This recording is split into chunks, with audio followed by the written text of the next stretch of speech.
Welcome to TradeTheMBI.com. This is John. This report is for the 7th of January. And, well, we came to the ABM Green.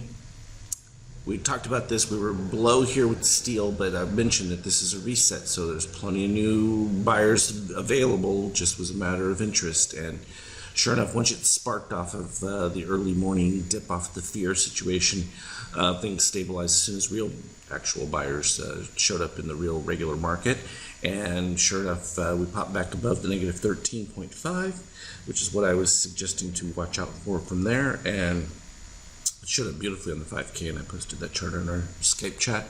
And boom, we were off to the races from that point on. So most of the gyration took place in their light pre-market hours, and from an NQ standpoint, we already knew this was extremely strong, and there wasn't really much short buildup that had been taking place as far as we were seeing, because we just kept making lower moves from the cyan, and it's still well below red on the NASDAQ. So that's been the strength of the overall market in general. Euro maintaining its range, but didn't really give much back after that previous move. So from that standpoint, the euro not really a factor as much as we were watching what oil would do, and it finished at the bottom side of it, because some of those tensions, when you get into just the rhetoric stuff, after a while people get bored with it. It doesn't really translate into anything.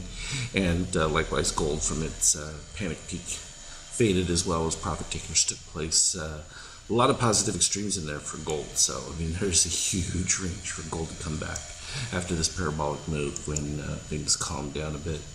So from an intraday standpoint, we talked about the gap down. We were in here when I did the report earlier, and then we started basing. We ended up with this nice P2 here.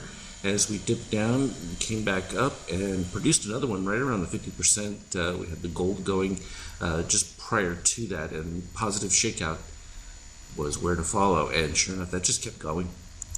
And pretty much we stayed below cyan under red throughout almost all the daily now, where we started to see some peaks right at these previous algo levels, which took place. We actually developed a couple of new ones in between, right about here in the 27 range.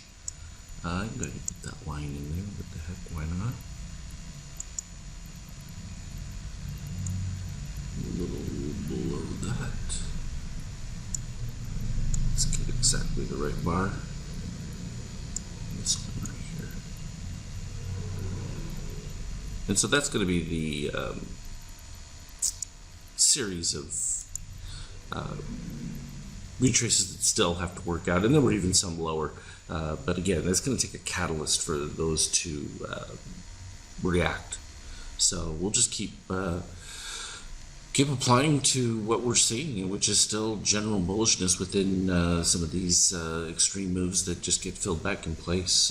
But the overall strength of the market really hasn't changed, because none of the fundamentals have changed. When you throw in some fear factors, it's a good opportunity to take some profit stuff out of that, and then wait for the signal to just jump back with it. When we get a more significant sell signal, meaning we've got cyan that moves back above red and comes back below, that will be the real signal that short of more duration might happen. But still, even within some of these shorts are still going to be 10, 12 more points easily. So I'm more than happy to stay fluid with all the situations.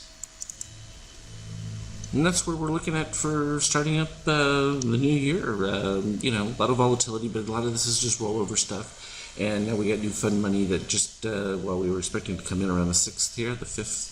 Anywhere from to the 4th to the 6th usually is when it starts. And this is a good indication they took the opportunity to buy the dip, as they say. As always, though, I will put up anything relevant. Trade well. We'll talk in later.